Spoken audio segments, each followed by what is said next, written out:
Hello student,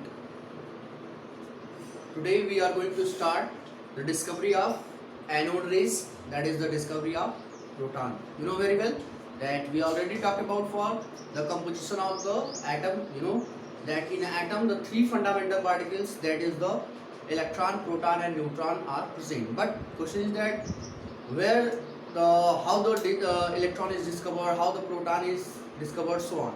So in my previous video I already talked about for how the electron is discovered, because uh, the discovery of electron is directly related with the discovery of the cathode rays, which was performed by the Michael Faraday, Julius Clerk, and so on. Clear? But today I have to discuss about how the anode rays are discovered. Clear? You know very well that in the discovery of cathode rays, the Michael Faraday or William Crookes take a discharge tube, put some gas and two electrode, that is cathode, anode, and uh, add the wire with the high voltage source. Clear? So many more reaction are occurs inside the discharge tube after reducing the pressure. Clear? And after all, it was discovered by Michael Faraday that there is the rays which are comes from the cathode and falls towards the anode side. Clear? So in this way the cathode rays is discovered. But many more scientists also suggest that as the experiment is performed during the cathode rays, there at the same time there will be the existence of another type of the rays inside the glass tube. That means the another rays will also produced from the anode sides. Clear? But this was the time for Goldstein in 1886. He was able to explain these all facts by performing a simple experiment. Clear? So the discovery of anode rays are first of all the experiment performed by the Goldstein in 1886 for the discovery of anode rays. Clear? What was the equipment which was taken by the Goldstein? So let's consider what is the equipment. First, the discovery of anode rays are directly related with the discovery of the proton. Clear? This is the second one, fundamental particle of the atom. Goldstein in 1886 performed an experiment and discovered the anode rays. That means the discovery of anode rays is credits goes for Goldstein. Understand? And later in 1919, Ernest Rutherford gave the name proton. But here we have to consider how the Goldstein suggested the existence of the another type of the rays, that is known as anode rays, also known as canal rays and positive rays. Clear? So let's consider. You know very well, this is a discharge tube. This is the discharge tube, and in this discharge tube there are two electrodes, that is anode as well as cathode are placed, and in this discharge tube a gas is also present. This is the vacuum pump and these are the wires which are connected with the high voltage source. Clear? You know there is a replacement of things, that is the Goldstein used the perforated cathode, means the cathode which contain a minute or a very fine hole. Clear? Which is known as the perforated cathode. Clear? When the reaction started inside the glass tube, what was the observation of the Goldstein? Let's see. When the current is passed inside the glass tube, then the removal of cathode rays from cathode sides and also the removal of anode rays, that is the positive rays, are also comes. Understand? That means the anode rays also produce some amount of, or anode also produce the some amount of the rays after passing the electric current inside it. Clear? Because we already know that the cathode always produces the rays which is considered as the cathode ray, and later it is named as the electron.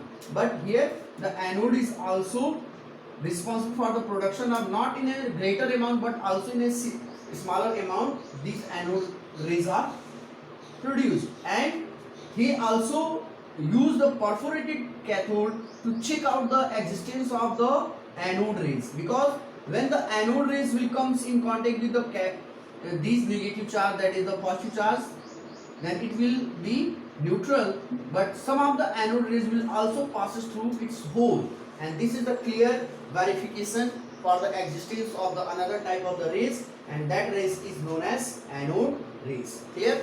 So in this way Goldstein are able to predict or able to say about the existence of the anode rays, and anode rays are also considered as the positive rays as well as canal rays, because it passes from the hole and it has a positive charge, so it is also considered as positive rays. Canal rays because it passes from the hole, so it is also considered as canal rays. And anode rays because it originate from the anode sides, so it is also considered as the anode rays. Later the properties of anode rays are also considered, as in case of the cathode rays it is already considered by the many more scientists. So it was found that the anode rays also contain the some amount of the charges, because when the anode rays placed in the electrical field, then it always deflected towards the negative plate. That means it indicates that it has a positive charge, so on.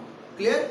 So in this way the anode rays is consist of a large number of particles which contain the positive charge, and later the experimental evidence given by the Ernest Rutherford for the existence of the proton, and in this way the anode rays discovered by Goldstein, but proton is discovered by Ernest Rutherford. But we can say here the proton is a part of the anode rays, similarly as electron is a part of cathode rays.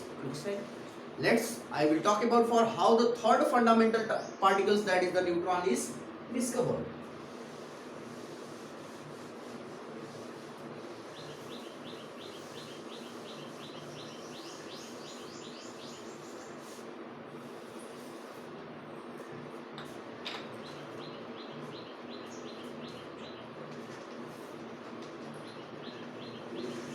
Discovery of neutron. This is the third fundamental particles of the atom. In 1932, James Chadwick